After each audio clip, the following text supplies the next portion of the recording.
Hello and welcome to the Foundry Roundtable, the podcast exclusively covering the Foundry for Star Trek Online. I'm your host, Drogyn1701, who forgot to ask Dragoon what number episode we're on.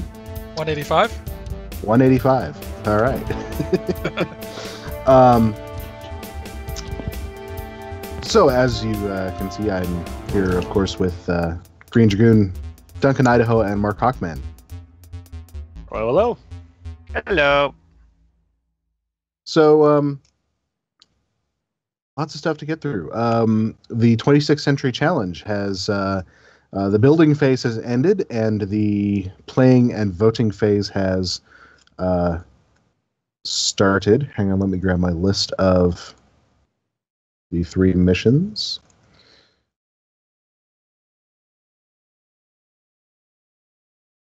I'm dancing right now to entertain the crowd. Oh, wait, no, I can actually dance in game. I'm on camera. You're on camera. Okay. So, for our 3 entries, we have The Black Box by Starfarer Theta, Homeland by Ricky Smith, and Original Sin by Horient. So thank you, everyone, for your entries. And I can say, I'm not going to reveal any counts, but I will say that all 3 of them have votes so far. So that's very good. And a reminder for everyone, the Black Box by Starfarer Theta is a KDF mission. So if you can't find it, that's where it is. That's the one I've played so far. And I will say that you definitely do want to get on a KDF player and play it, because it is a very worthwhile mission. So don't skip out on that one. And play all 3. These are all really talented authors. And yes.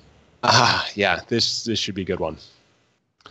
I had some feedback about the sort of the nature of this particular challenge. There were folks that didn't necessarily want to enter because of how sort of narrow it was, how much material there was for it, and I totally hear that. So I think for the next challenge, we'll definitely have sort of a broader topic and less background material, less lead up to it. Yeah.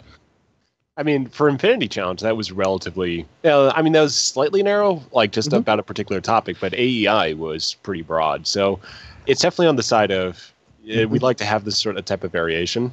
And something like this is a good creative challenge, because it does force you to sort of work within a setting, and one that you're not necessarily familiar with through years and years of playtime.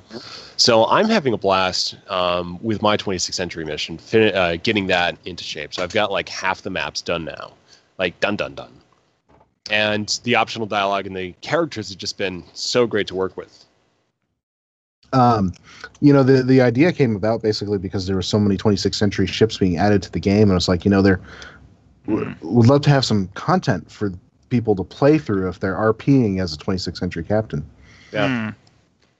And one thing in hindsight that might be a good thing, maybe as an extension of this, or a follow-up challenge perhaps, is not necessarily to take the Earth is Missing story directly, but perhaps to simply look around and see what else is in the Centaurus galaxy. Well, that's actually part of the challenge, because, you're venturing out, but there's no reason why you need to actually find Earth or anything that actually is involved with Earth. And that's kind of what I'm envisioning for my little patrol missions that I've been working on, is to sort of get out and about in this other galaxy and see what's going on. But always with, like a little eye towards progressing a little bit. So in the first mission I've been working on, none of the mission itself has to do with finding Earth. It's, but you end up getting something that's beneficial towards that goal. Now, my thought on my mission, I got a little leeway here because I can sort of adjust to what other people are doing. I was actually thinking about, like, one of the things in it, like, you sort of get along that line is a data module from a Federation ship that had been destroyed but wasn't part of the fleet that had been sent. So it was a recommissioned ship from Earth itself. That was like an ESD. So that's kind of an easy one, because you can also sort of put that on a timer. It's like, well, we can't decrypt it now, but later on we might be able to. But I'm just wondering if anyone else actually has published that idea, because I'm not sure. I haven't gotten to great. Ricky Smith. It doesn't sound familiar, but Okay, yeah, just making sure, like, because That reminds me of one of my favorites of the temporal meddling things you do as part of the Delta Rising stuff. Is that you basically go back into the past and put something onto a computer to record information after you retrieve the device in the future. Mhm. yeah, and the Delta Recruit stuff. Yeah. But anyway, though, for the mission, I got, like, that's just like one small part of it. I mean, the rest of the mission, like the entire central point, is actually dealing with something that is entirely native to Centaurus A. Mm-hmm. So, I mean, I could even just take out the bit and just have there as a red herring that, you go to this planet, but ultimately you don't do anything involving Earth, and the mission would still work just fine as it is.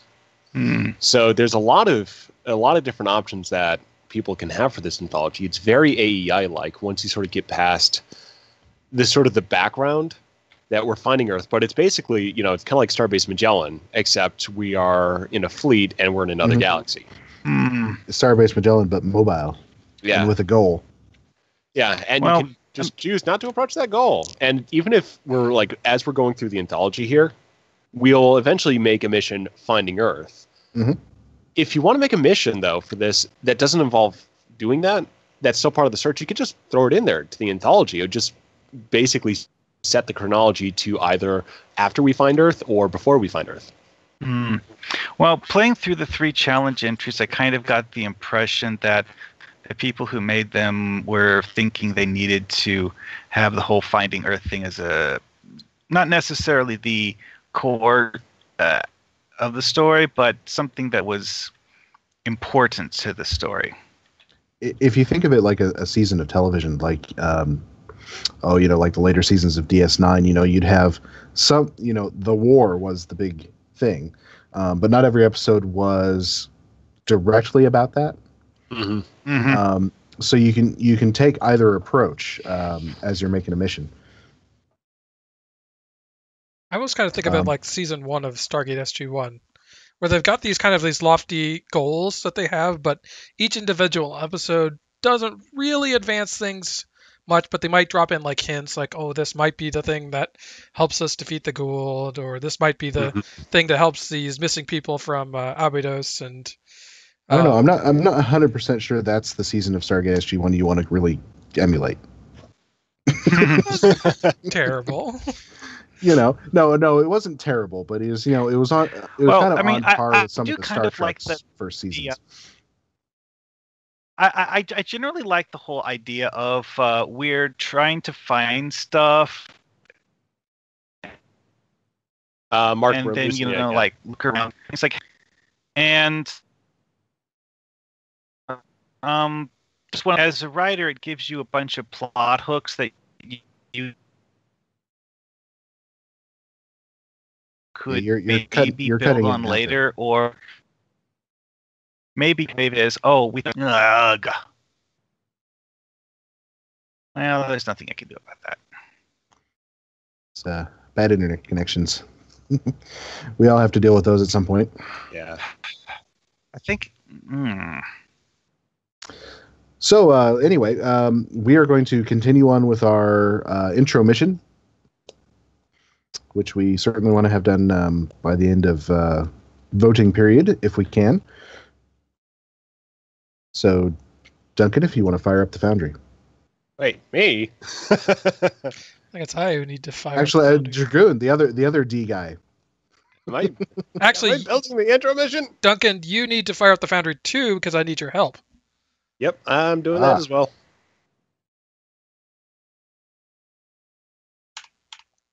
And interestingly enough, I'm going to fire up the Foundry as well. Because why not? Because I'm actually going to go look for something specific. Yeah, it's always fun wandering around. Yeah. I might as well say what I have been working on is a whole lot of 26th Century pilot episode. So tell us what you've done. So as you guys may have known, or who tuned in last week to the live stream know, We kind of did something a little different, where it was just Duncan and I kind of working in the Foundry. I mean, Drogyn, you were out sick, and so it wasn't an official episode. And I was coughing and sniffling, and I figured I'd better not do that over the air. Plus, I totally ditched you guys to watch the finale of Discovery. I kind of figured when you got quiet in the chat towards the tail end. I suppose there's not that much shame in that, so I can admit it. No, we are a Star Trek podcast, so We are indeed. And it was good, but obviously we'll talk about that on our other show, the Discovery Roundtable. We will get to that. It was a crazy busy week, but we will get to that for the finale episode. I am still loading up the Foundry. Still loading up the Foundry. Also, it fell sort of at a bad place for us. But we have reached our how many years anniversary? We just past our 5 years of doing this. Yeah, 5 years of doing this show. So we are going to do some special things. Not tonight. One of the special things we're going to do is next week, probably Saturday, but we will keep that our usual sort of slight flexibility of schedule. We're going to do a marathon playthrough of all of the 3 challenge entries, and we are going to give away to one lucky winner in the chat room a Walker class Federation starship. Woo! So that will be one you want to tune into if you don't have a Walker class, or you want another Walker class. I briefly toyed with the idea of doing 2, so I could stick the Terran Empire shield on it and make it a Mirror Universe crew. Because it looks super cool with the Terran shield on it. Drogyn is excluded from eligibility in winning the Walker class. I am. Yes, I can't win this one. I can get myself a second. To be honest, if I really wanted to, I could buy one with low buy. I have so much saved up, I just haven't used. Well, it's funny enough. I was saving up for the Walker class because I couldn't afford the crossfield. It was just a little too expensive, and it's going to require a little too much Zen. And a very generous individual donated one to me. Yes. And so I was left with all this keys and dilithium and whatnot I'd been saving up for the Walker class, and so I figure why not pass on the gift giving and do a giveaway. I think it's an excellent idea. All right, so, okay, so yeah, go ahead. Tell us where we're at here in the process. So I'm going to go ahead and fire up. You remember our shield generator interior. Fire this up. So in addition to this, what I've also been working on is, you remember from way back when, I have the Tenebia system, where you first investigate the anomaly that either turns out to be a fleet of Vorgon ships you chase to Earth, or a disabled Vorgon ship that you follow forward in time to the Soul Star, which you then kind of work with the Enterprise J to try and thwart the Vorgons from destroying. Unfortunately, you fail there, and you are forced to rush to help get the shield around Earth up and running. So I'm to the point now where the Tenebia system portion, which is going to actually be 3 different locations, is built and ready to go, and I've got it triggering properly so it disappears when you go to warp and or through the temporal vortex to the Soul Star, like near Mercury. And so I'm working on that point now, and I'm going to combine them all 3 down, and then eventually the 3rd location will be you jumping from there to Earth, which I've got set up and ready to go. It's just a matter of getting everything hooked up for triggers and getting objectives set up. So that's where that is. After that, you're basically beamed down here, and I've actually started working on the... in fact, let me try, see if this...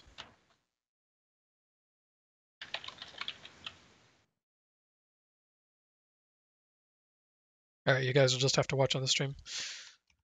Got a new monitor, and it's throwing everything off because it's higher resolution than my old one. So I started on the shuttle bay.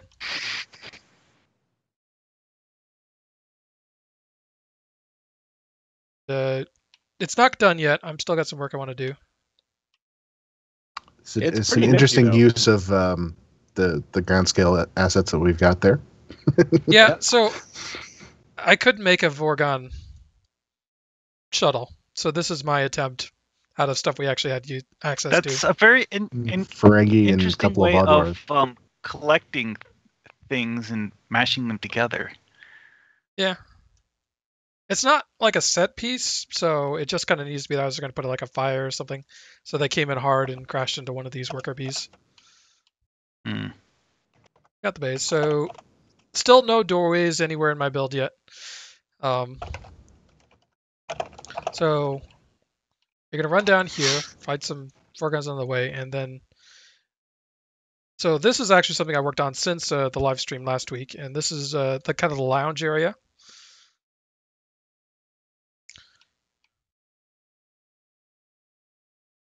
So,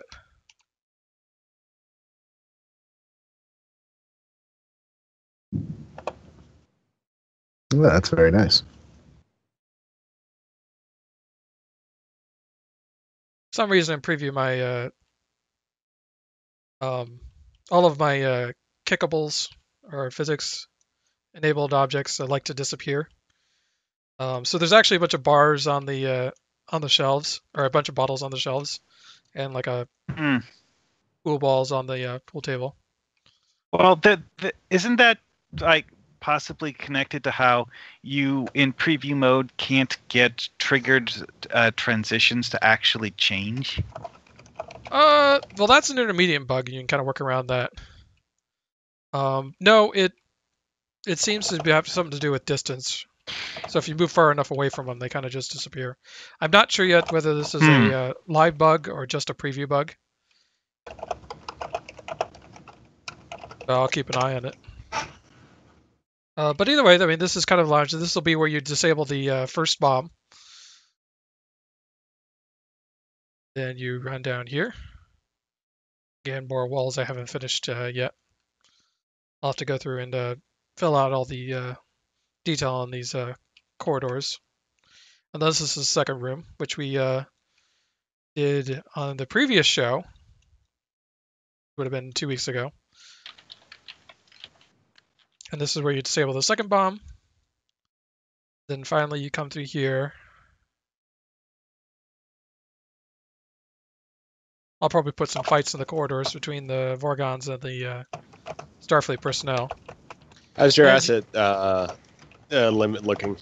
Not hit yet. Okay. Also, if you've got some lights in the hallways. Oh, the hallways haven't had any of their details added yet. Okay. So they're still unfinished. So the way I'm thinking this will work is you will have the lead Vorgon commander, whatever, who will be here arming the bomb by the core, and will be protected by a force field. So you got to go defeat some groups of Vorgons, and then lower the force field, and then take him on to stop him from destroying the shield generator, which will bring down the defense grid. And then after that, you beam up to your ship, where you're sent away to ferry. Suddenly, I'm reminded of the destruction of the second Death Star. Yeah, I can kind of see that. Horient was asking, is Earth ending up in Centaurus A an accident caused by preventing its destruction? Basically, yeah. So, I mean, the Vorgon's plan was to destroy Earth. The ingenuity of the Federation resulted in setting up these shield stations to protect Earth. So they try and sabotage it, and something goes wrong, and boom, Earth gets flung away. Whee! So it was not their plan to send Earth away. It was their plan to destroy it. Yeah.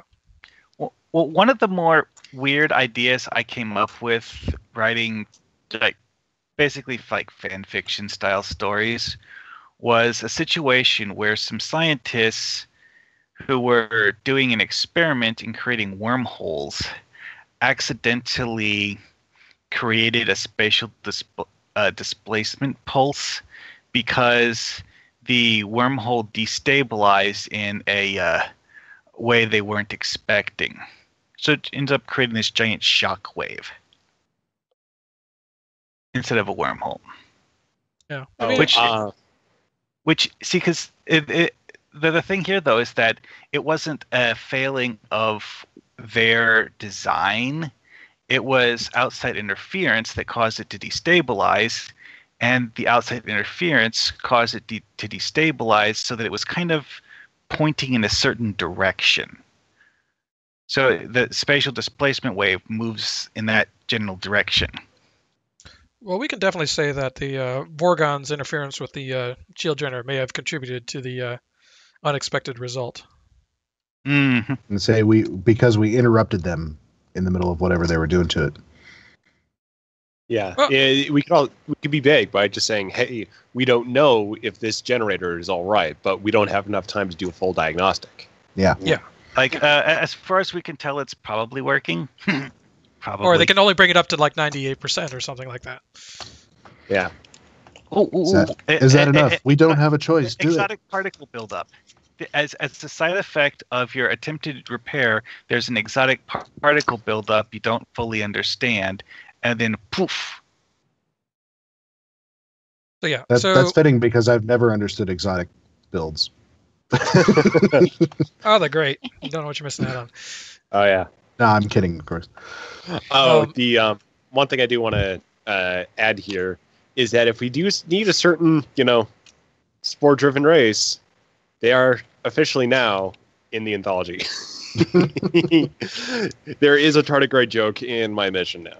So if we need tardigrades for any reason or need to invoke spores, Well, we can't because there's no actual tardigrades to put down in the Foundry, right? no, but you can do references, especially like when you're writing a joke about another character which is happening off screen, such as Ham Sandwich. I So- suddenly thought of a weird idea. Remember how a long time ago I started writing a story series called Bavat's Legacy, and I finished the first episode, and I started working on the second before I got distracted with other projects. And I was just thinking about that because I actually, for whatever reason, tinkered with that again because I was looking around. I was like, okay, so what do I need to do to finish mission number 2? And the thing I was just thinking of is that since it's already a time travel story and it already is written to include characters from the future helping you, I never actually figured out what point in the future any of these people came from. So it does look good on the screen right now. Mm-hmm. So yeah, I think this map is totally good for what we've got going. Yeah, I don't Yeah. think visually One we minor need to do too criticism much I have more for it. here is that the moon seems a little large to me, but if it's possible to It's- change that. Well, It's significantly Well- closer Scale. than the Earth. Yeah, so that's the idea, is that it's closer. So yeah, I mean, I'm totally fine with it. moons and planets in stow are not to scale anyway, so Yeah, Yeah, and this is it does true. it does create the illusion that the Earth is really far away. hopefully. Yeah, which is funny because this is what the map actually looks like. And you can see that towards the other far ends, things become heavily distorted because I ran out of map space. So they actually don't actually encompass the Earth. Earth is Oh behind wow! them. That is Funny. I will say, very well done. I did not tell that. I could not tell that. So fantastic, fantastic. Yeah, I don't know if I would Okay. have known that had you said that. Yeah, I hadn't thought of that. The illusion is so complete that I thought that they actually went all the way around. Nice false perspective. Now, why'd you tell us that? I mean, you just let us sit there Well, and think it was real. because he was explaining why the perspective of the relative sizes looked off. Yeah, I mean, if you get moving fast enough and like or really watching the perspective close, you'll start to realize that the far platforms are like on the same plane as the Earth itself and stuff. But for our purposes, it works well enough. And I've been lining up everything so that so like here's Tenebia. You start out here and you end up like leaving right around here, which puts you in this spot. So when it switches over to the new map, there's Mercury, there's our stand-in sun. And so you'll kind of end up doing your first battle like right around here, and then a second encounter here.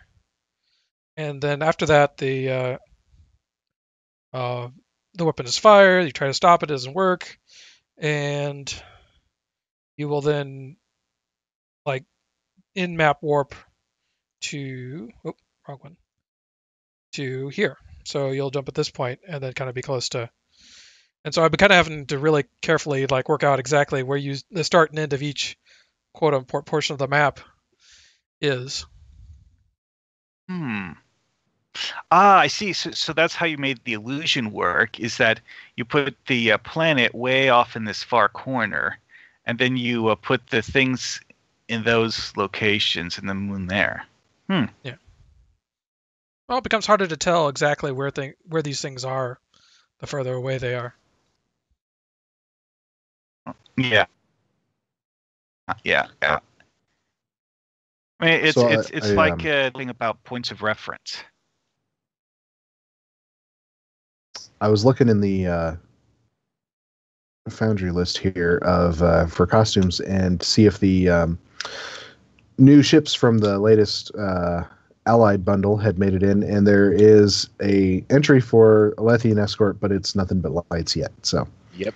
So yeah, these have not been quite added yet. Oh, I guess you didn't see anything for the other ship. No, that was the only one I found so far. Yeah, I saw that one too. I haven't found the day ones, or the new Andorian ones. Yeah, well, that's okay. I've got selections already set and ready for the different Klingon ships that we did in a previous episode. No, yeah. This was just a general. I was looking for it. Yeah. Also did some adjustments to our Vorgons based on the throwing in some of the new assets that we got for the. Yeah, those looked really good. And we got a girl Vorgon. Yeah, that does look good. Mm-hmm.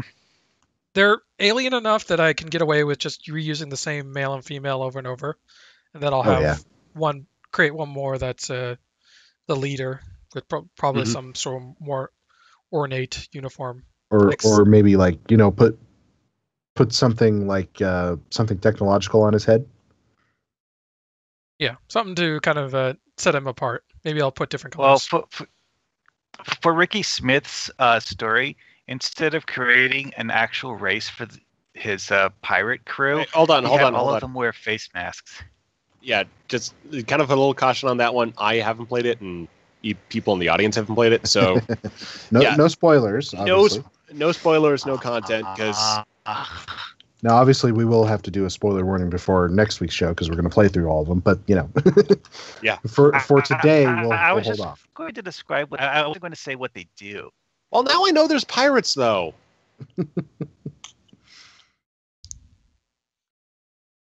Yeah, okay. my immersion, my experience has been ruined. I'm sure it hasn't. Well, I was mentioning that though is that having the helmets meant that he didn't need to do like individualized faces. Just I think that's what like stormtroopers kind of. That's kind of what we were thinking about originally for the Vorgons, wasn't it? Just to do somebody with helmets? Yeah, I think we were worried that we wouldn't be able to do good Vorgons. I think the ones that, and I didn't come up with this technique, by the way. I found it in a video. But I think that technique works funny good. Yeah, this is great. I mean, I'm happy with this.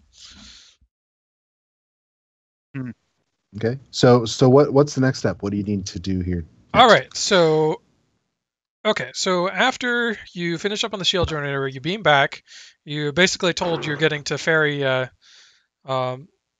the Federation Council off of Earth, just in case. And so you warp away with the Enterprise J, who's taking as many people as they can. And we'll probably do another in-map warp to kind of get them away from Earth. And then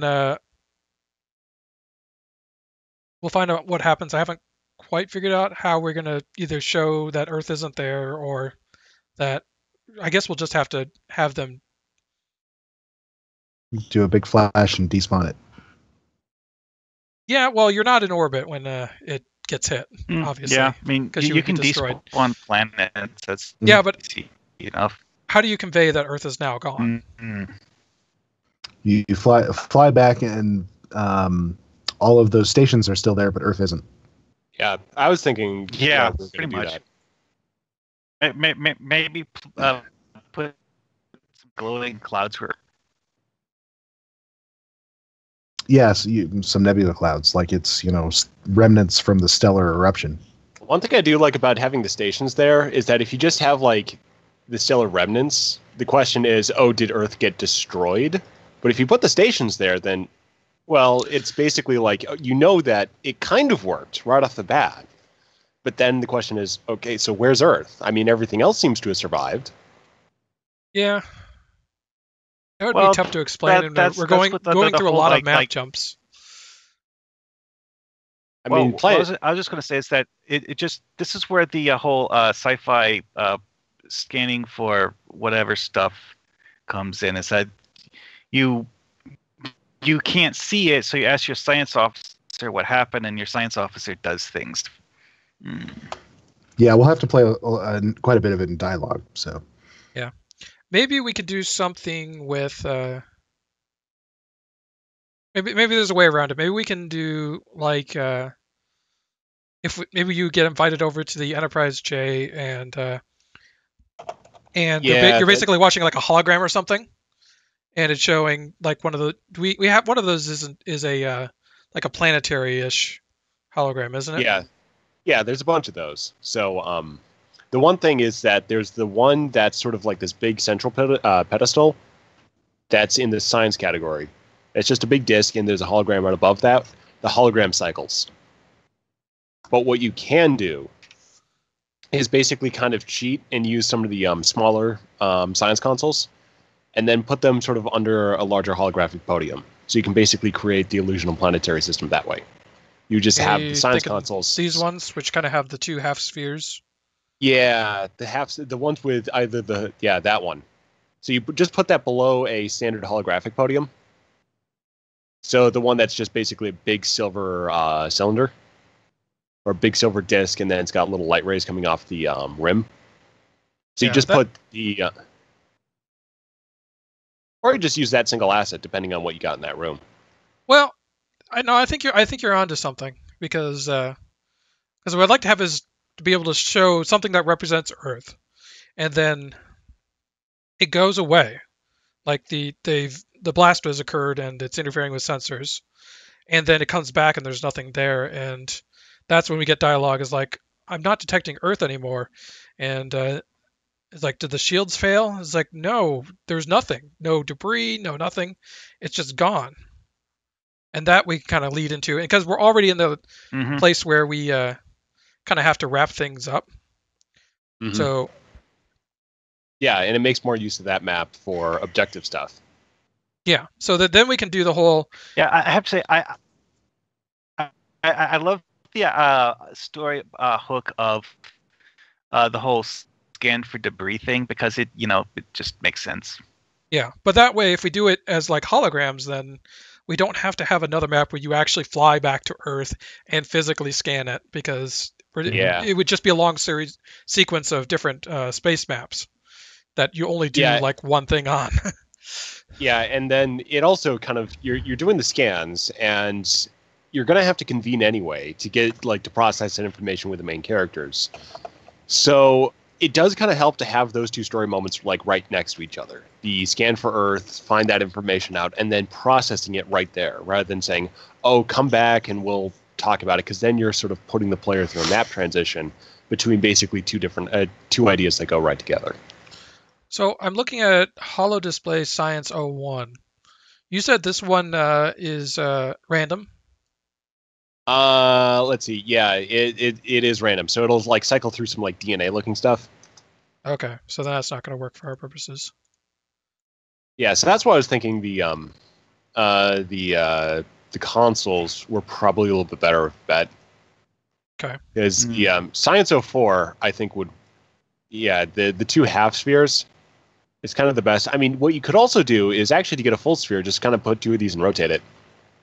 True. Might look a little weird, but it could be interesting. Either that, or you do a physical one. So you use a Horta egg. So it's a hologram, but not in the glowy hologram, but like a physical hologram.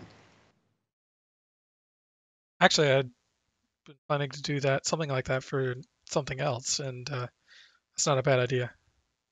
And then you can use like the holo projection Science 01. That's just the kind of the glowy cycle stuff, and just to give it a little bit more sort of sci-fi feel. So you have that as sort of your base, and then you put like the Horta egg right on top of that. So yeah, we got this. What is it? Holo Display Starfleet, or Holo Ship Display Starfleet 02, which has the kind of the glow up effect. Let's see, Starfleet 02. Yeah, that one. And then, so I'd say that's the base, and then you can use the Horta egg, and then you can also use the holo ship markers, just to kind of put more holographic stuff in there. So it's not just the egg, but you also have you can put like a bunch of those around like the rim, and even like along with Earth, and they're part of the group that disappears. So you have Earth, and then it looks like a few ships also disappearing with it. Okay. Yeah, because we got the little holographic markers from ESD. We could probably use an energy ball for the sun. Yeah. Oh, yeah, we have a glowing orange one. Don't those make like sparky noises though? The sparks do.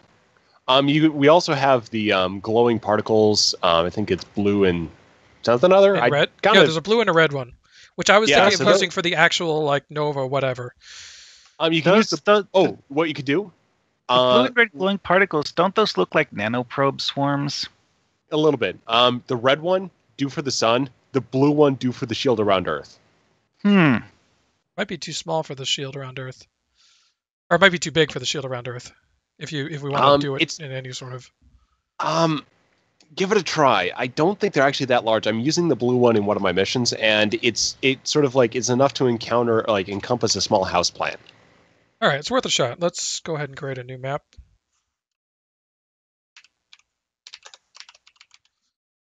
I'm kind of wondering what it was created to be used for, because it's very person-sized. And just to let you know, the conference room that I have set up already has the Starfleet holoprojection 02 in there. I just have something else inside it. So this would be great, actually, just to set up as building that conference room. Okay, I'm liking how this is coming together mentally. Yeah, so we've got... This then leads into...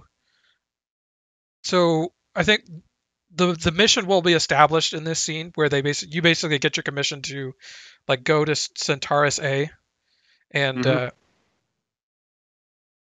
tell you like the Klingons and the Romulan Republic are both sending ships with you, and the Alliance is going to form a task force and go to Centaurus A. Then the final map is it'll start out with your ship at warp with the other flagships around you, and then you come out, and that is the end of the mission, is you being in the Centaurus A galaxy, and it's the setup for all the other missions that come after. You know what's even greater about this room, though? It's got star charts already built inside it. So you go to the right, and then we can have all the Centaurus A dialogue. So basically, We go like you get the room basically can completely stage this part of the project. But then we go to the the fleet shot. All right. So for this episode of the Foundry Roundtable, we are actually Duncan is going to talk me through building his Enterprise J conference room. And I'm also sharing screens right now just so you can also see what's going on here. So the first thing to do is that lay down 2 pieces. The first one's going to be the ceiling. The second one's going to be the floor. So just big floor pieces. Real quick, what's your base map? Empty ground map. Empty ground. Okay. So do gray hex 500 feet first. Okay, so gray hex.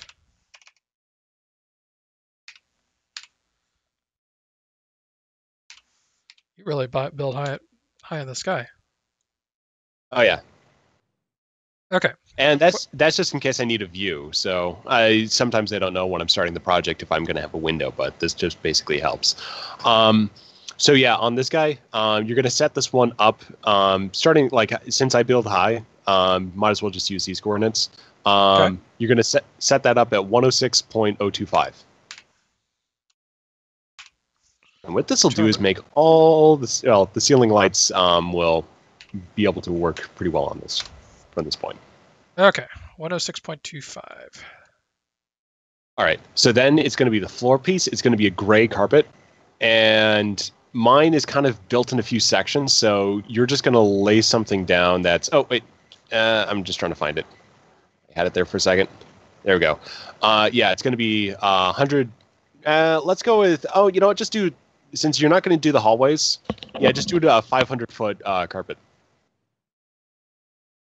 Okay. Or 200 foot. Yeah, it's just this is kind of a little bit more than 100. So yeah, just go ahead and do that. What's the height? And then this is going to be snap to grid. Just type in 100. Okay. So now that'll be good to go. So that should be now appearing on top of your the ceiling. So now we can build everything, still have the ceiling, and everything should work out just fine. The carpets are invisible right now. Oh, they are? Yeah, after the. Mine's completely. Oh no, mine's visible. So hold on, what carpet you use? Oh, scale down. Then it might not be 500. Oh, so one of the lower ones. The 500 is not visible, but the 100 is. Yeah, so just go ahead and just put one. Okay, so go ahead and do it this way: 2 100-foot carpets, snap to grid them so they're side by side. Okay.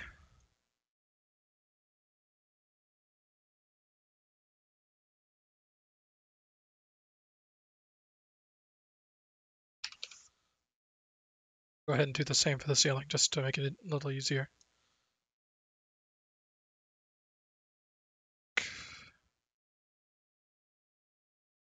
It's going to be a problem now for the ceiling because what's going to happen is... not.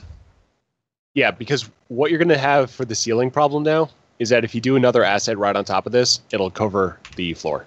It won't. I had a way around that. Oh, spawn point. Yeah. That's whenever I need to sneakily slide something under the stack. I create a new spawn point and delete the old one. Okie dokie. So yeah.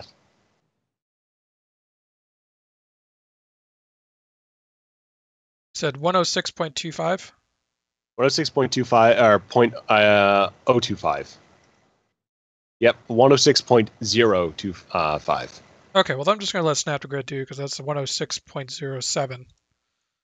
I would do 025 because if you don't, it'll throw off the ceiling lights. Unless they're also snap to grid. No. So the coordinates on this one, the ceiling lights are slightly different. Because you can't do a snap to grid on both the ceiling and the floor unless you do the ceiling as or the ceiling and the lights, unless you use a building block platform. Okay. Then they sync up. Okay, so you got the 025 because that's important because that'll come into play later. Yes. Okay, so you're going to do a wall generic ship 02. And you're going to be placing a bunch of these. Let's see. Well, generic 2, which had great success in our shield generator interior. Okay, so these ones are going to be at, I think this is going to be a snap to grid, 95.7072. So just try like under snap to grid 95.702. Okay. And then put that on the bottom left-hand corner. Bottom left. So yeah, we'll be starting off as that's our starting point. Okay. And then you're going to be placing, let's see, let's go ahead and, okay, you're going to be placing two pillar cutout O2s. So it might just help to look at my view right now, because I'm not going to be able to verbally describe this, but you can snap to grid these in. So this, where my mouse is, if you can see my mouse, is that wall. My computer's...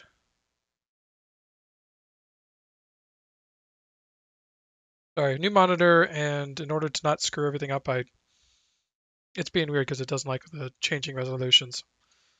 Okay. So you need two snap to grid, two pillar cutout O2s facing out and away from each other.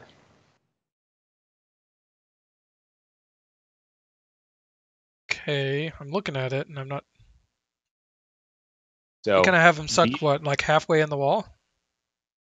Basically, so they're going to be one snap to grid unit up from the wall, and then as you see, or let's see, I can move this one around a little bit. So if you start with like that's column right in the middle, you're going to go up 1 over 3 for snapping. Pillar. So cut out O2.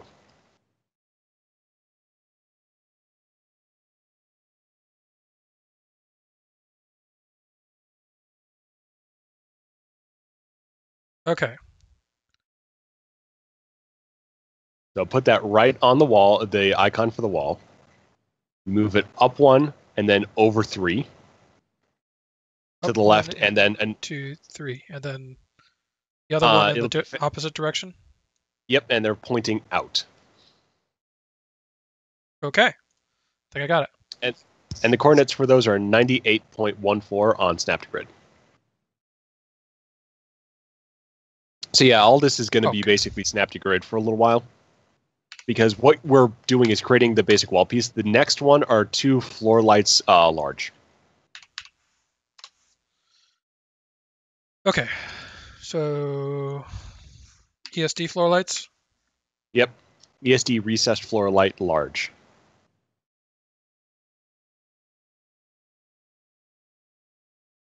Okay, where are these guys going? So it's going to be up 1 and then over 2 from the cutouts. Up 1, and you want them on either side or just on the outsides? Just on the outside. So we're sort of moving further out. Okay.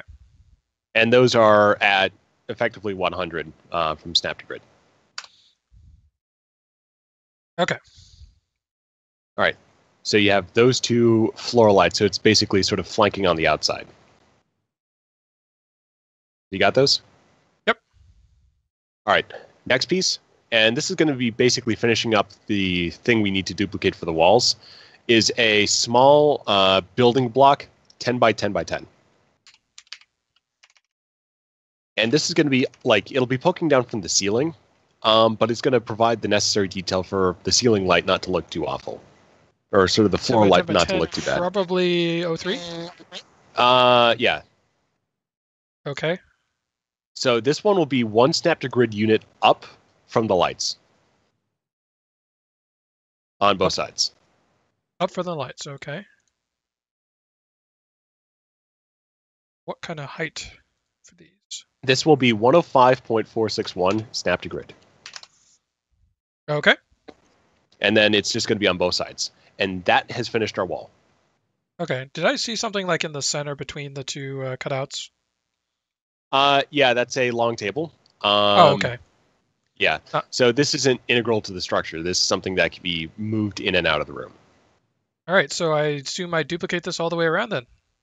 Yep, you're going to duplicate it around. You're going to basically, the next unit over is a doorway, which will cover, but go ahead and sort of duplicate one of these, so going up on the left-hand side. Okay. You like to line up the crosses like I do too? Yeah. Yeah, I didn't quite realize that, but yeah, so just lining up the crosses, you're just going to have one of these. Okay, unfortunately it doesn't quite fill out on that side evenly. Ends up being like a half. Oh, yeah, if they're a little bit off, what I actually did here apparently was put a, okay, yeah, it's going to be, okay, so there's going to be a little bit off, so sort of, okay, so what you're going to have to do, line it up on my screen, you got to look here, see these two blocks, this one and this one. Uh-huh. Line it up like that. So they're not going to be overlapping. And the thing, too, is that there's going to be a doorway, so do not place any more than this. You're only placing this one. Oh, just wait, hang on. Yeah, just this one. You're not going through a full hall, Okay. full wall, because there is a doorway right next to this one. So see how these two are oriented. There's about one map unit or one snap unit in between these guys. And then, yeah. So these walls are offset by it's Would over you mind two, doing up a one. preview so we can see what sort of the effect of all this is? Okay. Just want to make sure. So Dragoon, have you gotten that? I think so. So I'm partially bringing the wall down so that it's going to be partially obscured. Yeah. So what's going to happen? Yeah. So the wall's going to be definitely down. But what I'm saying is that how this corner is going to be a little bit more complicated because I'm having to fit it into another structure here. So what I originally did, I built the doorways first and then the walls around them. So I didn't start with this as the central point of my build. And the doorways were basically set by the pattern of the hallway details. So this isn't going to follow a nice regular pattern for these corners. So what you're going to have to do is sort of the vertical wall is going to be sort of overlap the two blocks for the corners and then move it to the left one or the left two and then up one for the snap to grid. And you'll have to move these around accordingly because this will be floating. So you've got it right there. The problem is that, yeah, that's not right. I'm looking at it, and yeah, so Right. You've got it. No, yeah, because what you've done is you've got the two blocks that correspond to both of those lights. One is so you got one low, one high. You've matched it up with a high one, not the low one.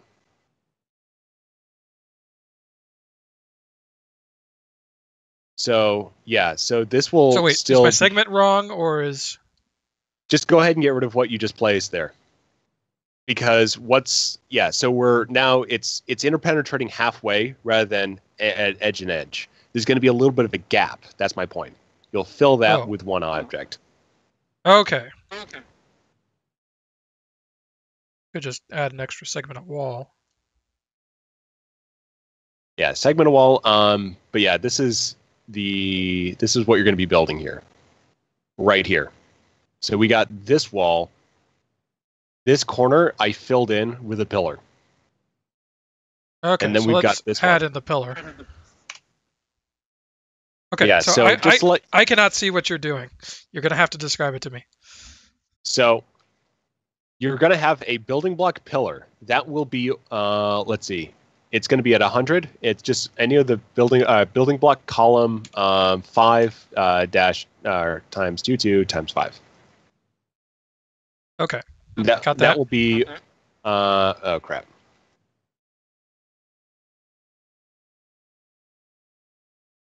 That'll be 2 snap to grid units up.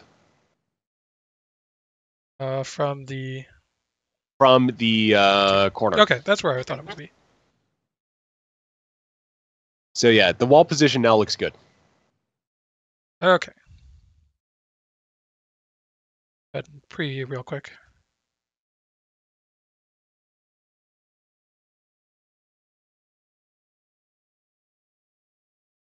Feels like one of those trust exercises.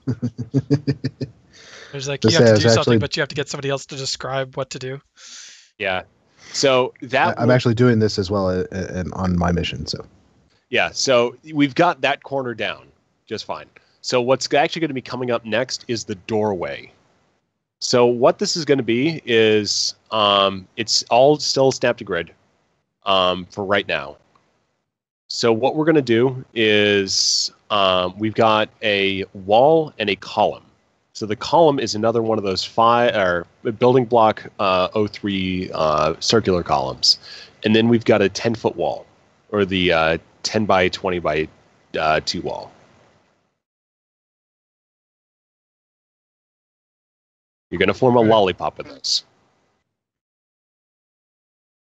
All right, so I'm still showing off the what the section we built already, so everybody on the stream can see. Okay, now I'm back.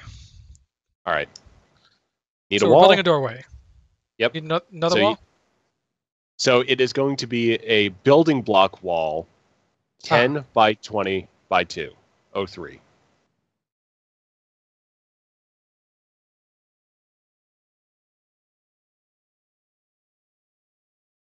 All right. Then you have a column, building block column. Okay, the one from before? Exactly. Okay. And then you line it up, icon on icon, up 2. And this is facing vertical right now.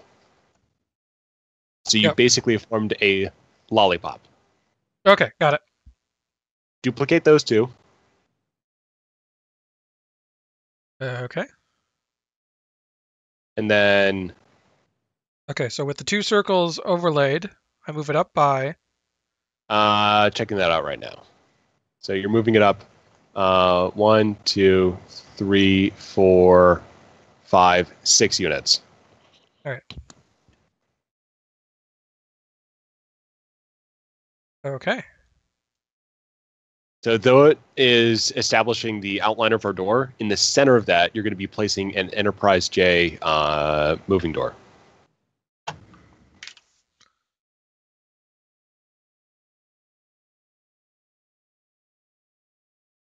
Okay. And then above that, you're going to need to place another building block wall. Just right above the door. This will basically obscure the top of it. Okay. What's the height? What's the height for the door? All of the stuff that I'm talking about is at 100 for the snap to grid. So it's 99.99 something. And then that door cap is going to be 103.25. So non-snap to grid number. A non-snap to grid number for that one. And you're going to have to kind of eyeball this one in. Let's see, where's that? So I'm going to say, like, so do you see the cross? Okay, here we go. Yeah, so if you line up the icon with the cross of the icon of the lower wall with a cross, with the cross, you move it 2 units up. Okay. Seems like the door is nearer the top of the room. It is. Okay. This is not a symmetrical room because I started with the doors and built the room around it. Just making sure. Yeah. So this is very much was an ad hoc build, which is kind of how I go. So I didn't actually I built the hallways first because that was what we had, and then I just sort of used the rest of the space around it. This will actually be handy because then I can copy paste them into my shield generator interior. Yeah, so now we've got the wall segments. Now these are going to go running across. Now this is where they run for a little bit. So it's going to be just copy that, the wall segment. It is going to be, let me double check. It'll be 2 map unit or 2 snap units up from the, actually, hold on. Yeah, from the icon of the, actually, hold on. No, oh, just one. So from the icon of the building block wall at the top, it's one snap unit up, and it's going to be 3 of these wall segments.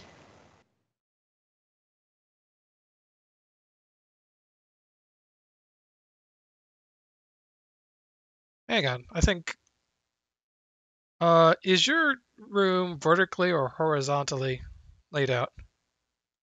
Horizontally. Okay. So I'm confused as to where we're going up.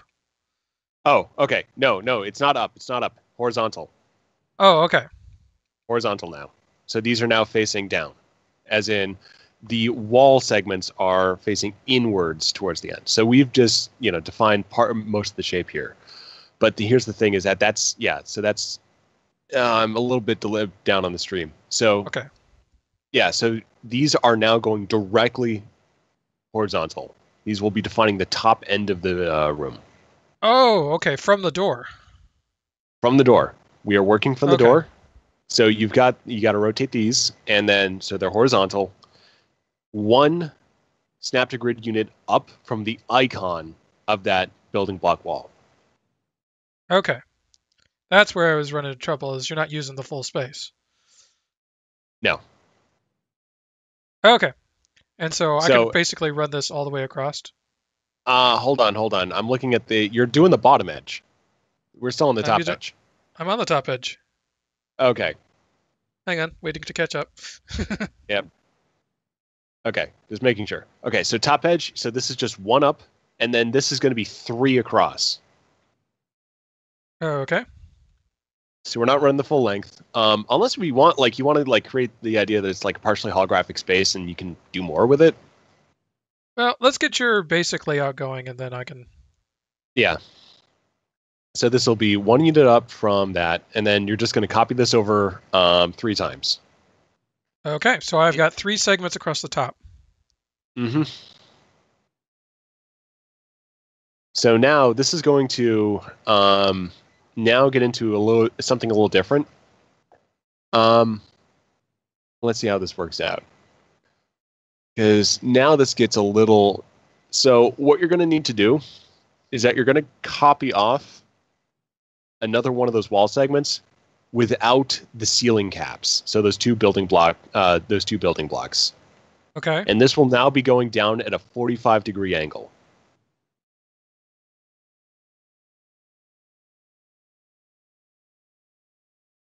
Okay, so get rid of ceiling caps, and apparently the column I inadvertently copied. All right. Oh crap! Hold on. I just noticed something. My space isn't actually that regular. Okay, so what I actually did is that there's 3 across for the top. Only 2 of those are that full wall segment. The middle one is being partially overlapped. Okay, so is it coming down at a 45-degree angle from the middle of the third segment? No. Okay, so I'm not talking about that one right now. Okay, so what I'm talking about is that third set. Okay, so look at those 3 at the very top. So just sort of leave the 45-degree one off to the side. Yeah, so that looks perfectly fine. If you line up the crosses, that should be okay. That middle one. That middle one, get rid of the 2 building blocks. And then, that's how this one works out. Okay, and then what you're going to need to do is move that forward 1 snap unit, like that whole sectional wall. Okay. And then bring that over by, I think, here, let me double check. Yeah, bring that over by 3. In which direction? To the left. Okay.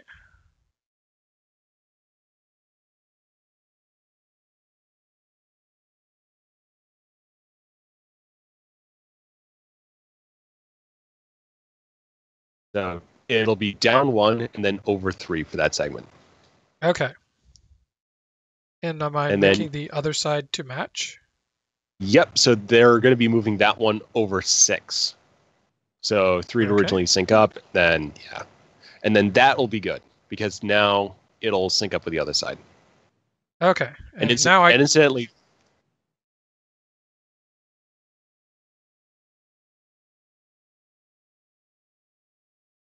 Now I grab the 45-degree wall.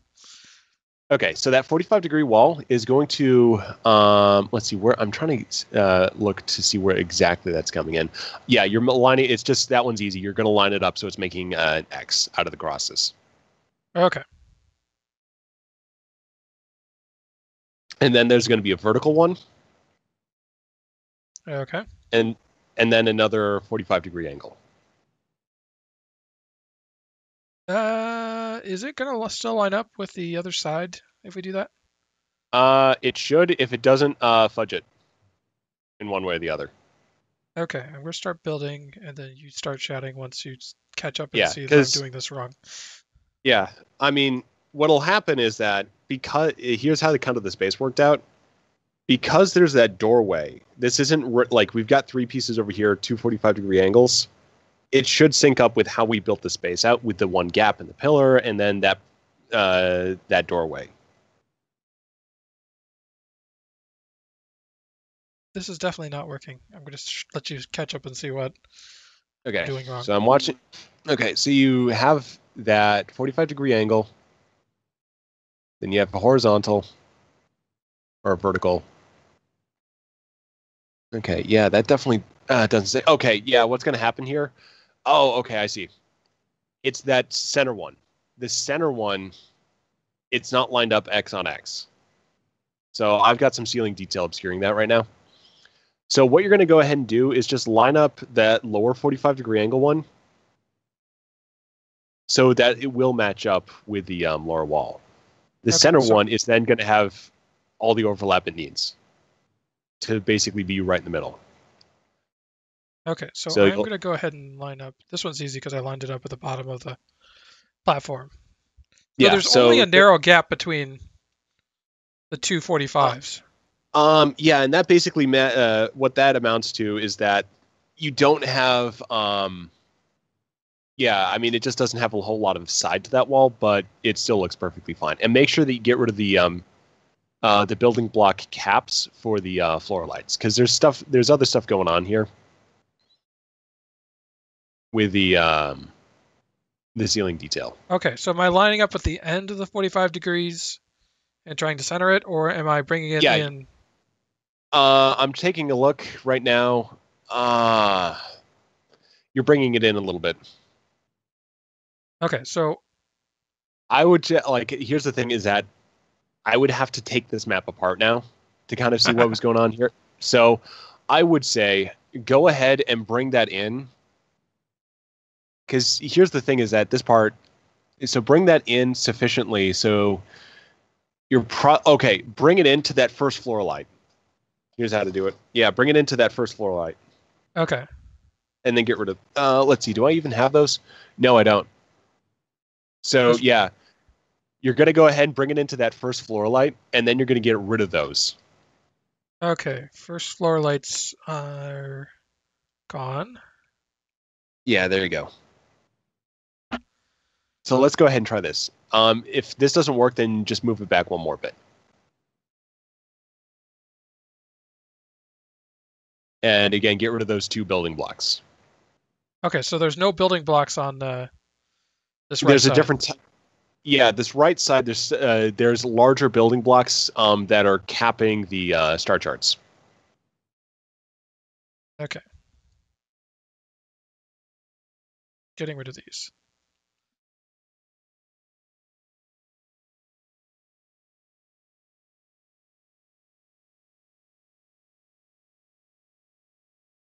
So there's something weird, like we'll have to readjust this floor lights a little bit later because this is an elevated carpet section, but we'll worry about that at the end of the project.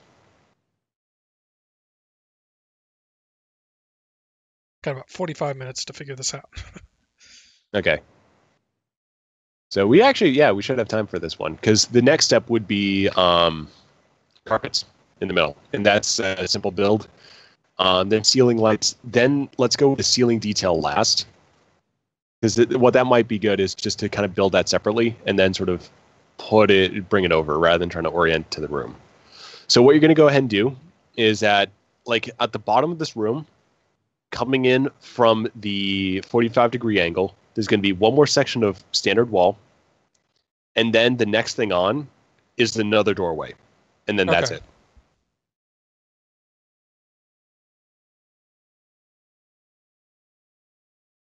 Kind of see what I've got so far. I think I forgot to put Y values into the pillars here. Ooh. Which ones? The ones flanking the door. Oh, okay.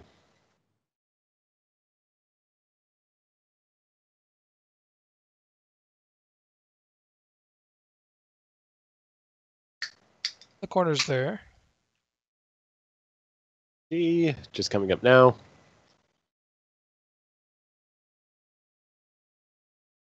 Yeah, this is looking spot on. Okay. There's the door into Oblivion. So I will have to put visible walls around. Yeah, so it's the... Oh, hold on. Go back to the door. Go back to the... Yeah. Okay, no, okay, yeah, that's good. That's good. So, yeah, it's just those two door pieces. Yeah, it's the two pillars, and then that's good. So everything else in this room is good right now. Okay, so we are taking another wall section, and we are bringing it back towards the initial section. Yep, and then there's another door. And Drogyn's following along with us? I am a little bit, but I'm going to create sort of my own creation out of this technique. Okay. Because, the Enterprise J is like a huge city ship. Yeah, so you're going to the same room each time. There's like there's like 80 conference rooms. Yeah, I'm trying to follow along, but the stream keeps buffering on me. Yeah.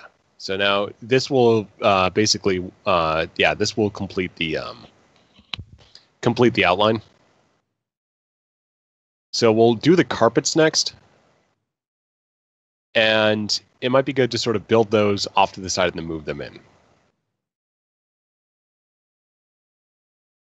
Making an adjustment here real quick. What was that? I said, hang on, I'm making an adjustment here real quick. Okay. Let's make some carpets.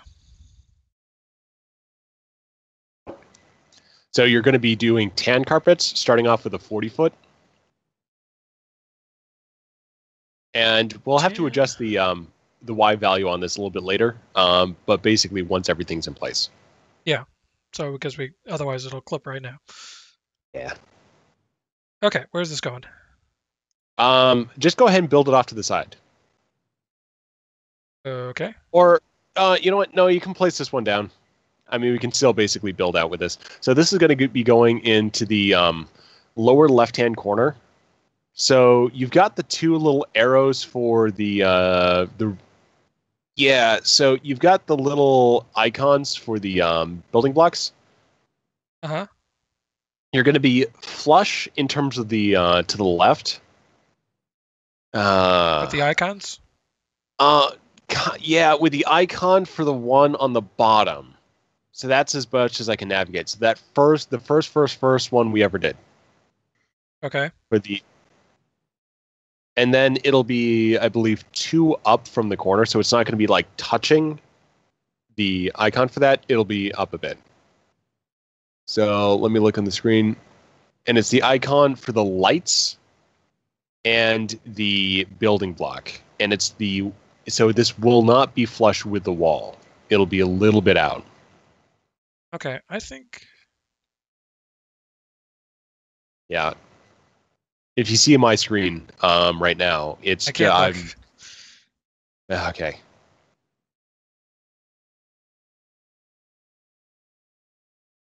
Trust So this exercise. is- Work as a team. Okay, so this edge will be completely flush with those icons. So it's, again, the icon of the recessed floor light and the icon of the building block on the lower wall. Not the horizontal lower wall. Horizontal lower wall. Not the horizontal lower wall.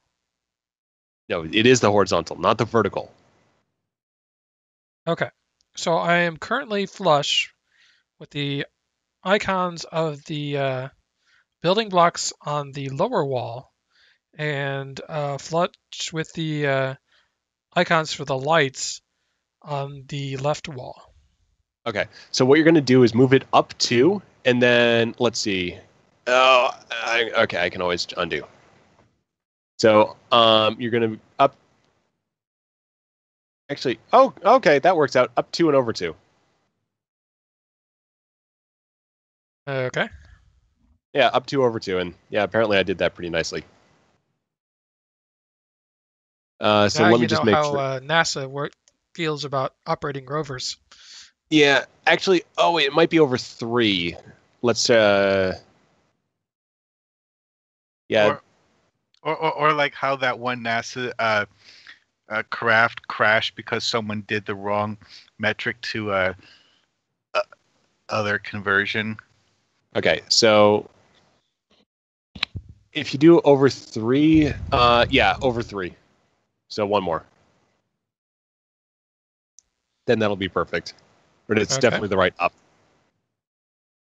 So once you get this one in so place... it's just barely touching the cross beams for the walls. Yeah, so just barely touching that one for the left-hand side. So then you'll be able to do is just snap to grid, like flush in line with that. You're going to go a smaller, let's see, how big is this one? 20-foot tan. Okay.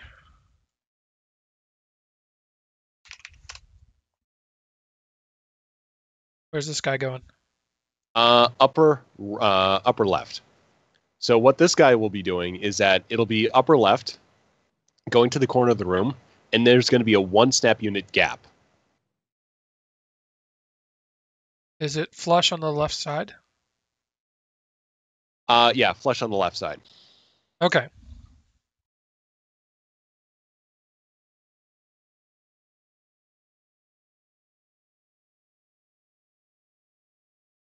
So it would be above, flush on the left side, and then just yeah.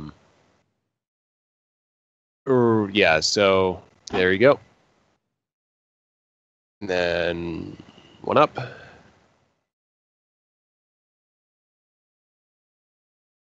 Let me just double check. Stream delay, folks. Joke about operating a rover on Mars is that because of the delay caused by the time it takes signals to travel to and from Mars, they have to wait like several minutes between sending a command, the command actually be initiating, and then the video feed from the command as a result of the command getting sent back. Okay. Oh, so yeah. So next step, you're going to be duplicating the big one. Okay. The 40-foot. And that will be 2 map units over. Oh, just from itself? From itself. Oh, you're extending it so that you can do another one of these.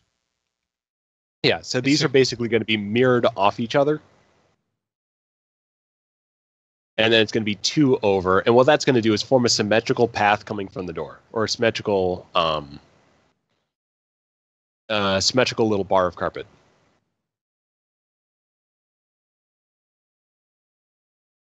You want a 2 snap gap in the vertical, but only a 1 snap gap in the horizontal. No, it's going to still be in the same line. So that carpet, that 40-foot, just move that copy. So start with flush, then move it 2 over. So then what you'll have is that there's going to be a square, like a gray stripe going down the room. And this is not going to be a 20-foot, it's the 40-foot. Oh, so we didn't duplicate the 20-foot. We're Not yet. I mean, you can still use it. Don't delete it. But we're not doing anything with that yet. There's only 3 of these 20-foot going across the top. It's not the same pattern. Okay, so am I moving... The 40-foot, start with that. Okay. Put it flush next to the other 40-foot. Okay. Side by side. And then move 2 over. Then move 2 over. Okay. And then you're going to mirror what's going on with the 20-foot right at the top. So basically, we got 2 buttons doing the thumbs up.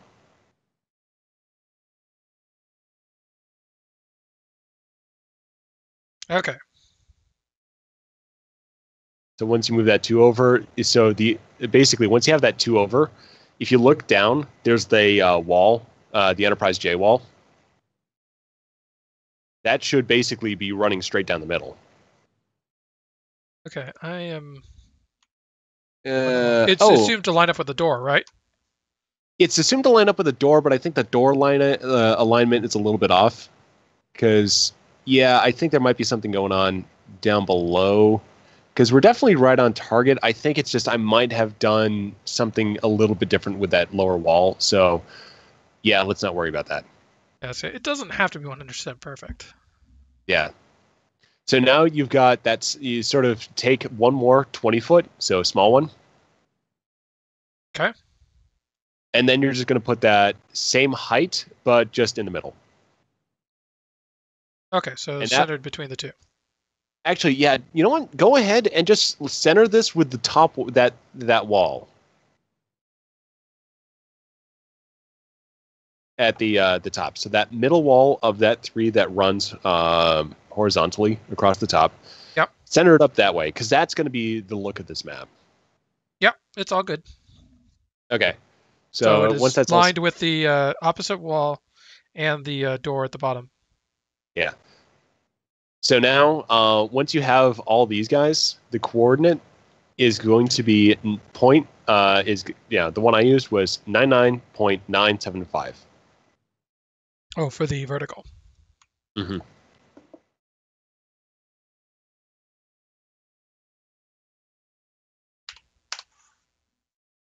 And so now we can Okay, so now we can do the holo panel.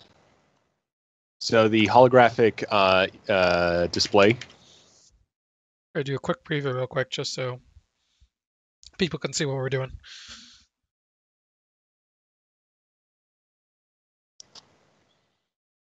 But anyway, yeah, that holographic display for the Starfleet is going to go right on top of the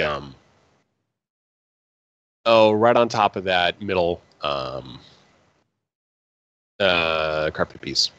Okay. So what's going on with the angled area off to the right? So what's going to go on with the angled area is that each one of the recesses in the wall has a star chart. And there's going to be 2 red carpet sections leading up to there, but we'll do that last because that'll now obscure everything. So what you're going to just do is just fill each one of those recesses with the auction console. The auction console 06. And I messed something up. My carpet's gone. That is not the value I put in. I had the same problem. I think when I tried to move everything at once and things were not quite set up right. I think some things were still at 0. I have also concluded that you can have rubber banding in the Foundry editor, and that sometimes rubber banding will cause the game to forget that you changed a number. Yeah, basically if it doesn't receive the... That's really what rubber banding is that communications is getting lost along the way, and so what the server thinks and what the client thinks has happened is different, and the server always wins. And sometimes the packets of instructions that you gave to your character actually reach the server in the wrong order, and then weird things happen. So once you get those done, so the last things we basically need to do on this one, holographic console, star chart displays on the side, and then ceiling detail, and just probably do lights last, but that's basically something to do to preference. Okay, I am still having issues with the Y value. Well, one rule of thumb that I came up that I found to be useful for a lot of kinds of the projects, and not just Foundry editing, is do the big stuff first and then to fill in the smaller stuff. Oh, that's so no problem. You found it? Yeah, my dark gray carpet is at 100.02. Hmm.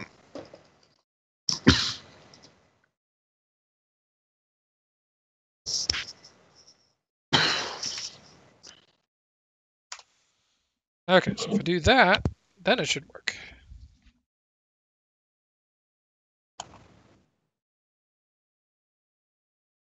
I think we're pretty well. We've still got 29 minutes to get this out. So yeah, it's the that side of the room with the angles where we're going to be focusing next. Okay. So what you're going to do is the console, and this is something we can just play by eye because I did a little fine tweaking, but it's going to be console auction 06. And start with the middle one. Hang on. I'm still trying to do a map preview to get this carpet fixed.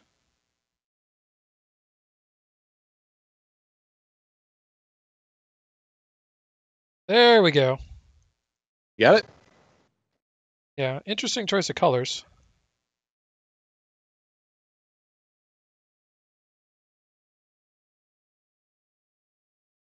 I'm actually switching up the colors on mine just to say like it's a different deck.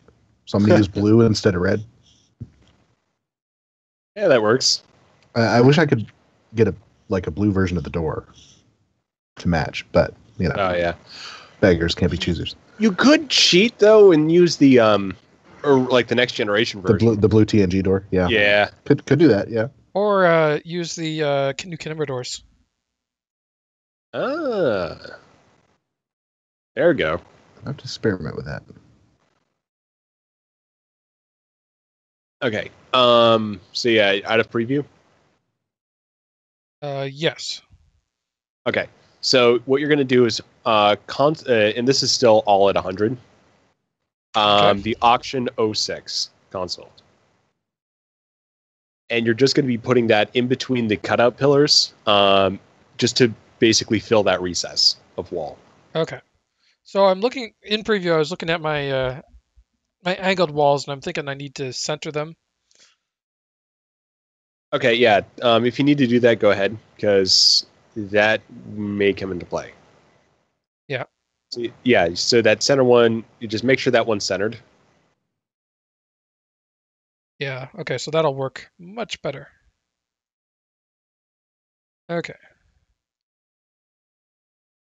So, got how this is.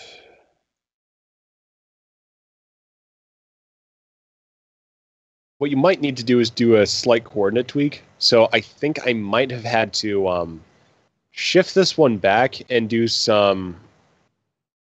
You know what? I would just say move this in by hand. So snap to grid it, and then sort of tweak it back by hand, because I think what will happen is that this will actually Z-fight with the cutout pillars. Okay. Maybe. They're not the same asset, but... They're not the same, but I had that problem. Anything where it happens to line up perfectly will Z-fight. Yeah. And I think the only things that do not are the carpets won't Z-fight with others of their own color. Actually, they will. They do. Really you just hard can't tell. Mm. It's because the carpets are subtly noisy. I know of one asset that doesn't. I've never seen do Z-fighting, and that is the Fekleri walls.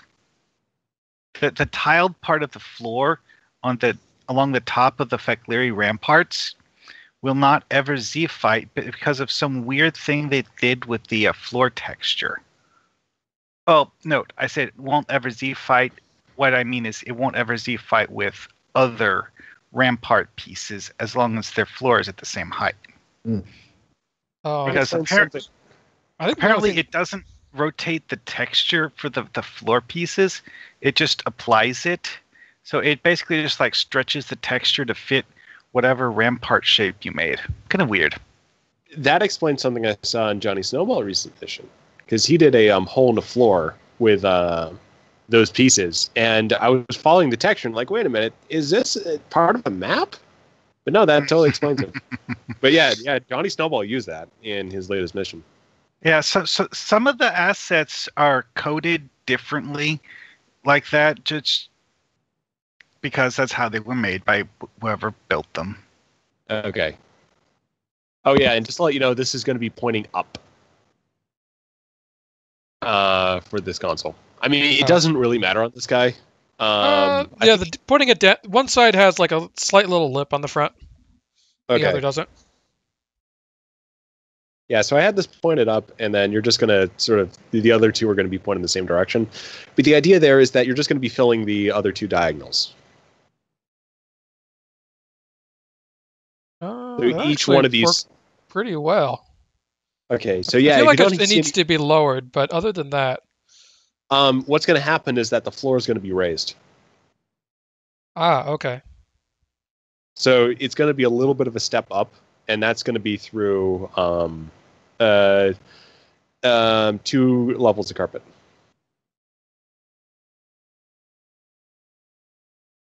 But what we're going to go ahead, what we're going to go ahead and do though, is that we're going to add little caps to each. Once you're done that one, so you got that center one, and then you can do one on the left and one on the right, or you can just leave those blank. It could just be like this is, the other ones just weren't turned on. Nope, already putting them in. Okay, so once those are in, you're going to go ahead and let me see what I got these at. Okay, there we go. Making sure I had that right. All right. So once those two are in, you're going to need some building blocks. The 20 by 20 by 20. 03? Yep, 03. So let's start from the top. Okay. So what this will do is basically form a triangle right above the star chart. So you're going to line the icon of this one up with the wall, then go up 2 over 2. And to the right, 2.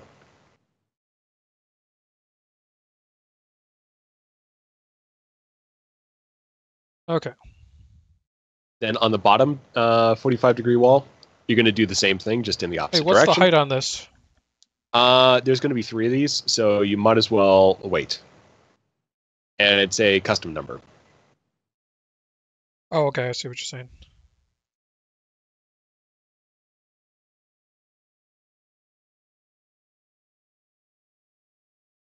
Okay.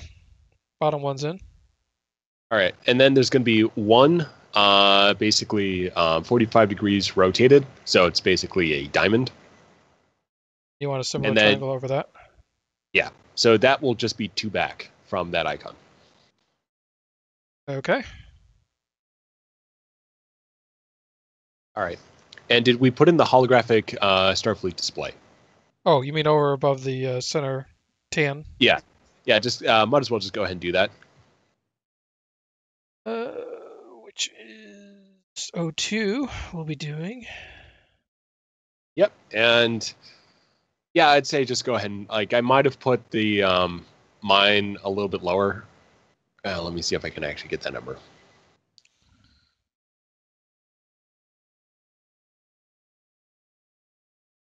Let's see. Hello. Okay. Oh. Weird. Put mine up. Okay. Yeah, just go ahead and put this at 100. It's not a significant difference. Okay. I have to say that hologram platform prop is one of my favorites for computer displays. Sandy, if you're willing to get creative with some of the use for holograms. Well, there's so many other things you can do with it too, because for one of my missions, I actually put a bunch of crystals on it to make a sort of like a power converter thingy. It's not quite a warp core, but more like a system junction box. Okay. For the blocks right over the star charts on the right-hand side of the room, the Y coordinate for that, for each one of those, is 105.25. Got to turn off 105.25. Okay. All right. Then what we're going to go ahead and do is we're going to add the ceiling detail now. Okay. So we'll need some building block walls, the 50 by 20 and typo 3. By 20? Yep, 50 by 20 by 2 typo 3. And all you're going to do, what was that? I just said, what are we going to do with them? These are going to be ceiling detail. So you know that one of the diamond in the middle on the right-hand side. So of the detail that we just added. These will be running from that just over completely to the other side of the room. Okay. So you just make a line, since you don't have to worry about what's going on in that hallway. Just fill out, just go across the room with these. Okay.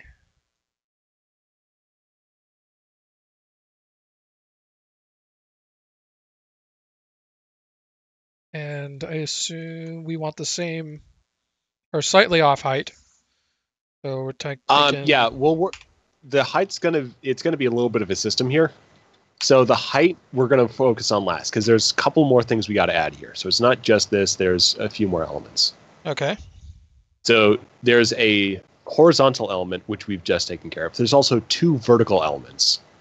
So what you're going to do is you're going to line this one up according to that smaller, the 20-foot smaller central tan square.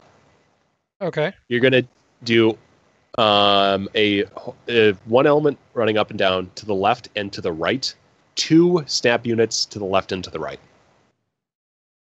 From the central square. From the central square.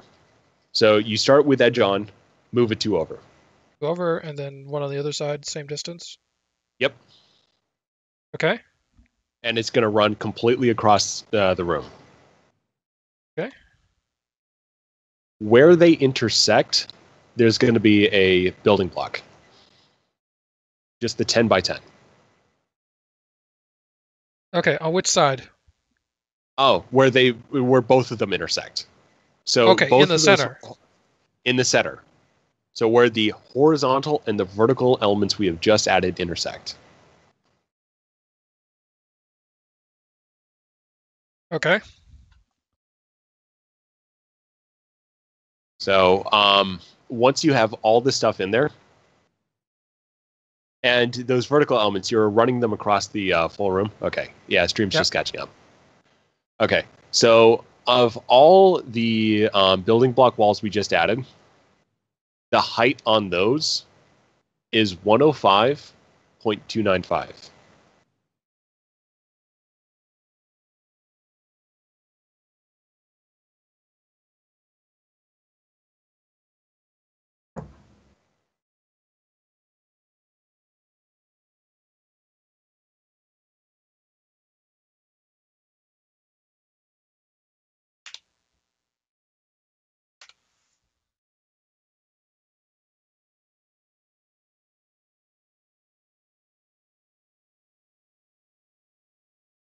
You got those? Yeah, but actually, hold on. Oh, wait a minute. Yeah, there's a big problem. Okay, the vertical elements are not lined up right. Why not? Because it's so you got that central horizontal, like that. Okay, so that central 20-foot tan block. Yeah. It's to the left and to the right of the actual block itself. Not the icon. Okay. Not the icon, the block itself. Okay.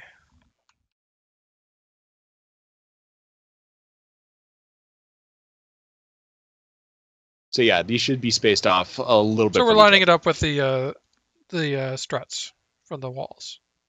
Yeah, they happen to do that. That's where you claim, it was intentional the entire time. Aha. I'm a genius. The old-fashioned. I meant to do that. Really, I did. Yeah. Just After stop this, looking at me like you don't believe me. After this, we've got 3 ceiling lights, which are really nice to place. Actually, let me see. Wait, four lights. That's fine. There are 4 lights. There are 4 lights. But yeah, I'm waiting for you to finish up on that one. Yeah, so I got to put in a bunch of... Yeah, those are perfect now. So yeah, the block that covers the intersection point. There you go. Perfect.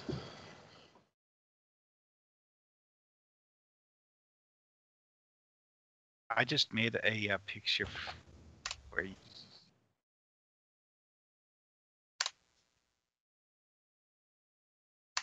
You know, I tried the blue doors like you guys suggested, and unfortunately, those are very, very small. Oh. What about So it looks the like you were new going. camera doors? New Kingdom doors are good. Those might be a little taller. Yeah, they're There quite you big. go. Here's an example of what I was talking about with those Fekleri rampart props. Just to let you know, on the blocks covering up the intersection point between the elements, that's back to 105.25. And the Y on those guys. So that is now done with the ceiling detail.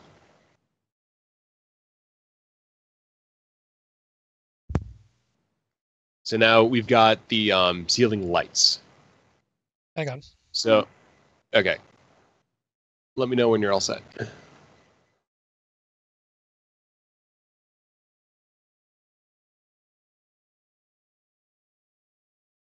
Oh, wait. Oh, there's 6. Okay. We'll start with the easy ones.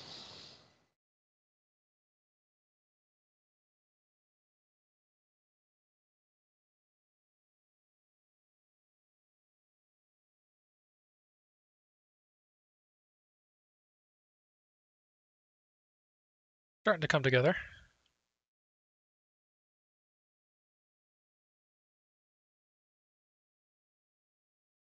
All right, so you said the 2 center blocks were 105.25. Yep. The same as the blocks over on the right-hand side of the room. Okay, so those are set. Let's do some lights. Okay, so you're going to do large ESD recessed ceiling lights. Okay.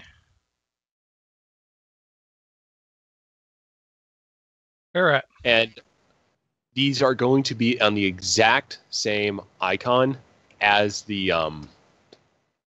20-foot tan carpets. Okay. What height? These are going to be 105.7.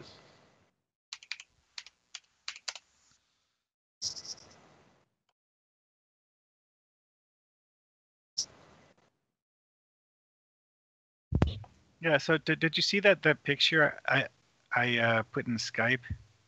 I'm not sure if it's a glitch that they work like that, but they do. Okay. Got the 3 above the smaller tan boxes. Okay, so the next 3 are going to be basically same position, or basically the same relative position to each other, but they're going to be lined up with the center of the 40-foot blocks. So the same X but different Z. Okay. So these will be basically covering the other half of the room. But it'll mean that one of they aren't lined up quite with No. the... They're not going to be lined up with the pattern, but that works out just fine. Because this is just basically lighting the space up in an interesting and even way, even if it doesn't match the pattern completely. I don't know if anybody noticed on my lounge, the ceiling lighting, it was like on 2 offset cubes. And but they were like rotated just so much so that the 2 ends of the cubes like lined up perfectly with the poker tables.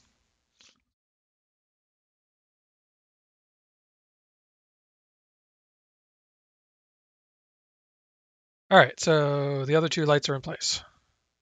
All right, so that's all the ceiling light, and then the I guess the last thing now is the carpeted side to the... so let's go ahead and start with that.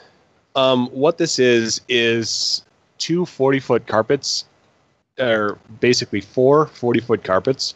You're going to start with 2 lined up side by side vertically. What color? So red. Specifically, these are the let's see, dark red Federation carpet, 40 foot. Okay. 2 of them, I assume, lined vertically. Lined vertically, and make these flush with the crossing of the 45-degree walls with the horizontal walls. Flush with the 45-degree. Yeah, so that corner. Or just a couple of units on from the tan carpet. Whichever works better. And that's the dark wall. Yeah, dark red. Okay, so wait, I'm confused as to what I'm lining it up with. Okay, so you can... Okay, so just make this 2... let's see, let me just double check on this one.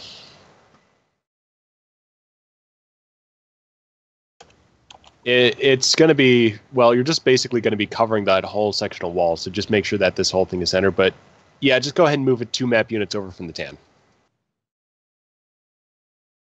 Okay. Or, no, what? For that space, go with 3. 3 map units over from the tan. Because I think our rooms worked out slightly differently, but that's fine. Okay. Or, yeah. So let me just catch up here on the stream.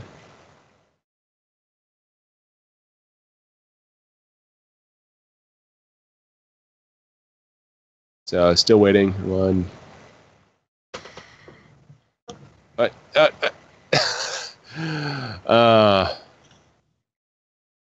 You know what? Let's go ahead and do it this way. Yeah, move those over.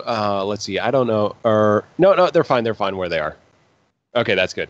Okay, so now you're going to duplicate those. So, Okay. 2 more. Move it over 1 from exactly where they were duplicated. So these are mostly overlapping each other, except for that 1 map unit. You're forming a small, like just 2 steps. Okay. Should And then probably reset the Y value of the other set first. So the Y value of that set is going to be Y value of the first step. 100.175. Actually, let me double check on that one. Oh, no, I think that's number 2. Oh, no, that's number 1. Oh, okay. I'm going to have to double... Oh, okay.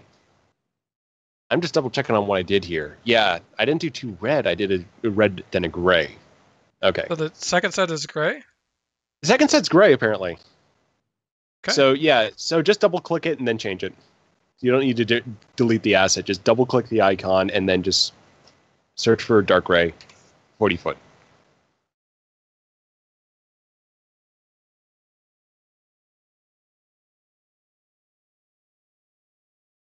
Probably makes more sense than solid red.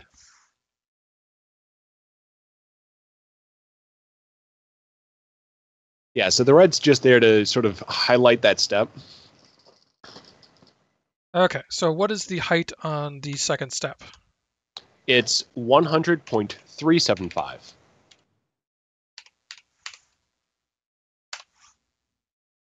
And then what you're also going to have to do is adjust the height of all the recessed floor lights. Oh, would that come out? I gotta find So, it. Yeah. Yeah, you got to have them so that they just barely stick out of the floor. So the easy point for the recessed floor lights is that they've already been set up to work on the same Y as their surface, at least for these floor pieces. So those will all be at 100.375.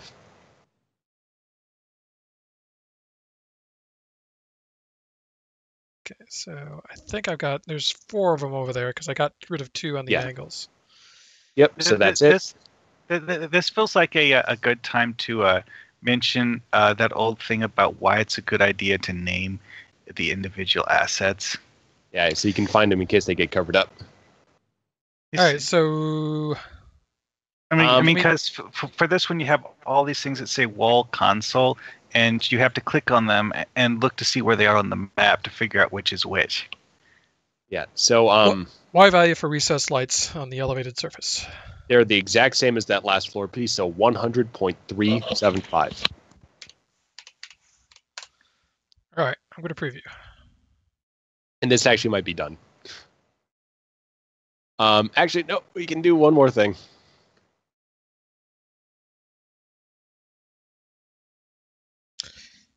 Yeah, but we work pretty. It's one console. It's for the holographic display. It's yeah.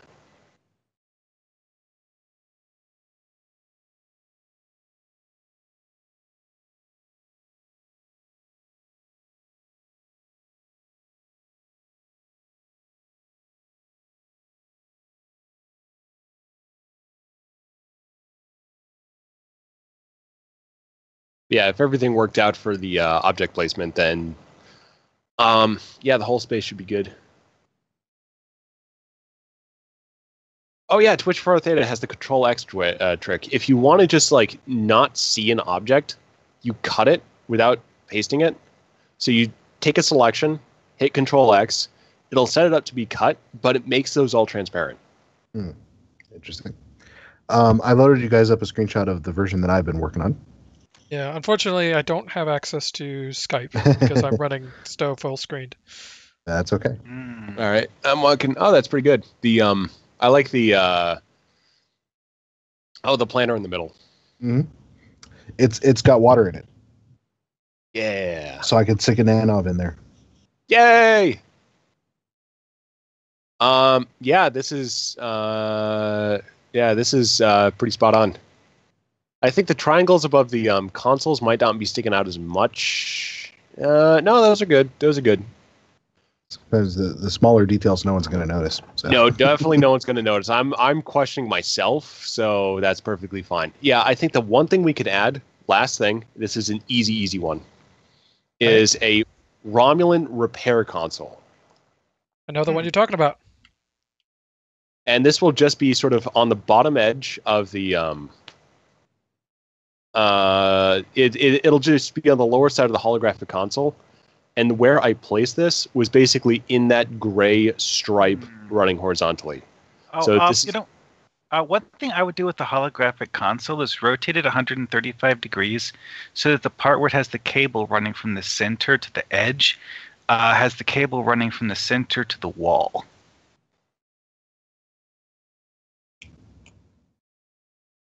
So that Romulan repair console is going to be facing to the left. Yep. And it's just going to be barely touching the tan carpet from right below the holographic console. So yeah, right where you're standing right now on Twitch.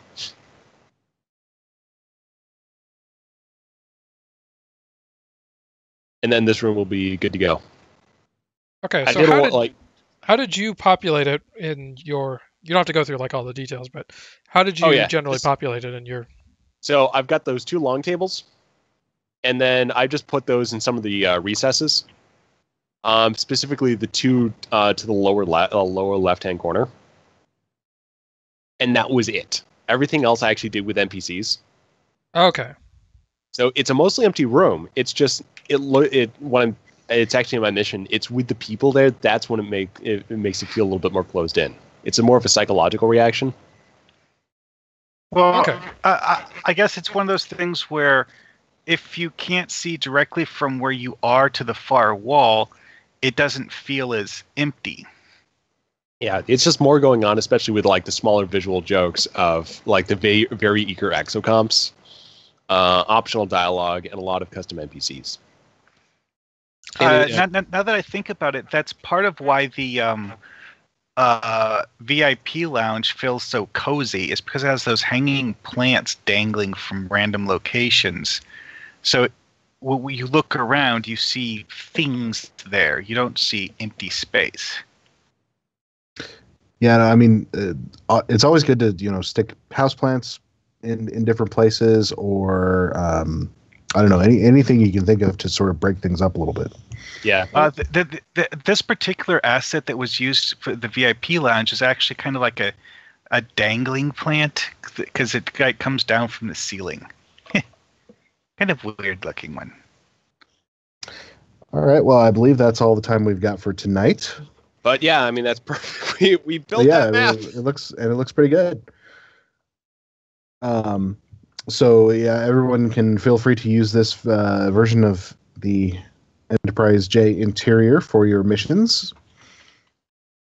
What I might do is I might take it a little bit, or do a little bit of work with it, and transform it into like a command center. Mm-hmm. Right, mine's gonna be like a navigation area or something like that. As has been said, the Enterprise J is absolutely massive, so I am sure it has many, many, many rooms like this devoted to many different things. Maybe we finally get to see cetacean ops. Without any actual cetaceans, though. And or maybe find out that in the distant future, the Fekleri actually joined the Federation. And then you have this one room where you talk to this Fekleri lieutenant commander. He's like, "Yeah, I like this decor," and you look around, it has all those stone walls and stuff. I'm convinced the Fekleri were actually a real race. I think they were just. Or you think about maybe the random things that you would find in an ordinary city you would find in the Enterprise J. Like maybe there's a winery. Well, yeah, I mean, there's kind of like the idea is that there's going to be like universities and stuff. Maybe there's a dry cleaner. The one thing, yeah, I'll add. Actually, you know what? Yeah, I think the Romulan console there is fine. I think I did something a little crazy with a machinery bit, but no worries about that. We got enough for this build. Yeah, and like I said, I'm going to go ahead and take this and run with it. So it'll look a little different. I'm probably going to definitely use this area. So I might move the console like over here, have it like a central area. Have consoles around. One thing you could do is move it so that the console touches where that cable's coming out of the middle of the holographic display.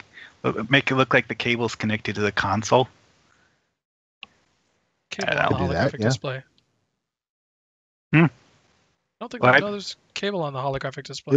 It's like an extra strut or something. Yeah. Oh yeah, that thing. Yeah. I'll figure out. We're definitely in a good place here. Wait. It's a way you could do it, not necessarily the way. Very important last detail: the backdrop. We didn't set that. Yes.